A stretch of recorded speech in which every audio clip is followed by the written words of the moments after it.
Hi, this is Chaplain Aram at the Gardens at St. Elizabeth. I want to show you something that we found recently in our sacristy in the chapel, which, as many of you know, was 125 years old this year. We found this piece of, looks like embroidery. It's actually a form of cross stitch.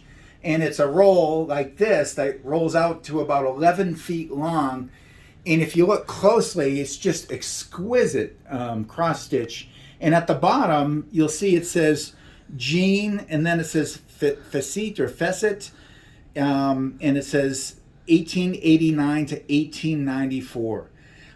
Some of the residents here who know Latin say Fessett or Facet is Latin for maid. So I think what this says is this is made by Jean from 1889 to 1894. 5 years of patient work cross-stitching this beautiful piece of fabric.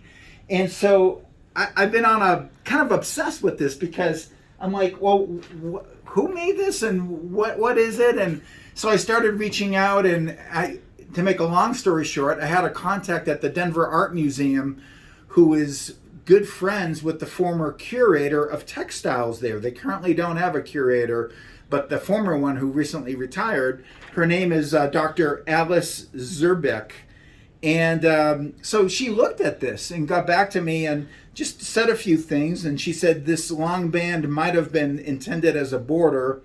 The stylized floral pattern harkens back to an earlier textile pattern from the 16th, 17th century, which were not worked on canvas, but usually in silk on silk or silk on fine linen and in different stitches.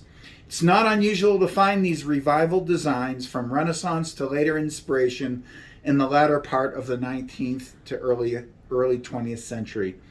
And then she says, this seems to be a very personal project. How wonderful that the makers signed and dated it.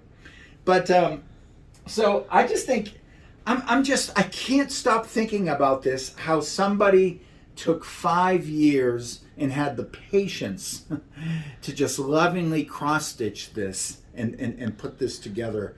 And it just makes me realize how impatient I am. Would I have the patience to stay with something like this and have the dedication and focus for something like this?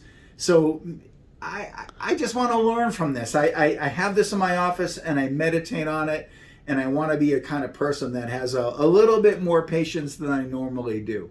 So thanks.